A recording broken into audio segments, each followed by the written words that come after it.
Hey guys, আজকে তোমাদের সাথে চিকেনের একটা দারুণ রেসিপি শেয়ার করছি। খেয়ে জাস্ট তোমরা ফ্যান হয়ে যাবে। বানাচ্ছি পালক চিকেন, এর জন্য পালং শাক তো লাগছেই। পালং শাকটাকে ভালো করে ধুয়ে ব্লাঞ্চ করে ভালো করে পেস্ট করে নিয়েছি। কড়াইতে দিয়ে দিচ্ছি সর্ষের তেল, তারপর গোটা গরম মশলা, গোটা জিরে ফোড়ন দিয়ে দিলাম, কুচনো পেঁয়াজ দিয়ে দিলাম। পেঁয়াজটা একটু ভাজা ভাজা হয়ে এলে এর মধ্যে চিকেনটা দিয়ে দেবো। তারপর দিয়ে দিচ্ছি আদা বাটা, রসুন বাটা দিয়ে ভালো করে চিকেন, পেঁয়াজ আর আদা বাটা, রসুন বাটা ভালো করে কষাতে হবে। এবার এর মধ্যে কুচনো টমেটো দিয়ে দিলাম আর পরিমাণ মতো একটু হলুদের গুঁড়ো দিয়ে দেবো। আর এখানে একদমই শুকনো লঙ্কার গুঁড়োটা ইউজ করছি না, এখানে দিয়ে দিচ্ছি কাঁচা লঙ্কা, যেটা একটুখানি থেতো করে নিয়েছি। ঝালের পরিমাণটা যে ওয়াইজ তোমরা ঝালটা খেতে চাও সেই ওয়াইজ ঝাল দেবে। তবে এই তেলের মধ্যে লঙ্কাটা দেওয়ার জন্য কিন্তু খুব বেশি ঝাল থাকে না, ঝালটা অনেকটা মজে যায়। আর তার সাথে দিয়ে দিচ্ছি ধনে পাতা, যেগুলো একদম নরম নরম ধনে পাতা ছিল, যেগুলোকে জাস্ট একটু কেটে কেটে দিয়ে দিয়েছি।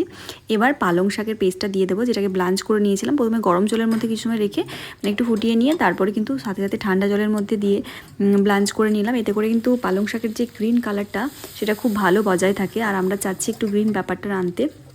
এবার কিন্তু ভালো করে কষানোর পর একটু তেল ছেড়ে এলে পরিমাণ মতো একটু জল দিয়ে দিলাম, যতটা চিকেনটা সেদ্ধ করতে জল লাগবে সেই ওয়াইজই জল দেবো। সেদ্ধ হয়ে গেলে চিকেনটা তারপরে কিন্তু ওপর থেকে একটুখানি গরম মশলার গুঁড়ো আর একটু কাসুরি মেথি ছড়িয়ে জাস্ট গ্যাসের ফ্লেমটা অফ করে দেবো। জাস্ট 1 মিনিট স্ট্যান্ডিং টাইম রাখবো।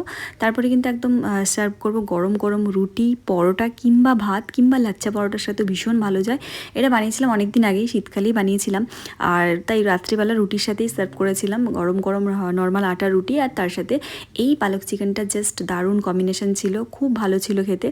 আর পালং শাকটা কিন্তু এই চিকেনের সাথে যে একটা মানে আলাদাই একটা ফ্লেভার নিয়ে এসেছিলো, যেটা আমার ভীষণ ভালো লেগেছে। নর্মালি লাল চিকেনের ঝোল কিংবা স্টু কিংবা সেদ্ধ ঝোলের থেকে কিন্তু এটা একটু ডিফারেন্স, একটু স্বাদ বদল করতে চাইলে চিকেনে তাহলে কিন্তু বানিয়ে ফেলতে পারো, খেতে ভীষণ ভালো লাগে। রেসিপিটা তোমাদের কেমন লাগলো অবশ্যই জানিও, আমি তো আমার মতো করেই বানিয়েছি, তোমরা জানিও তোমরা কেমন করে পালক চিকেনটা বানাও।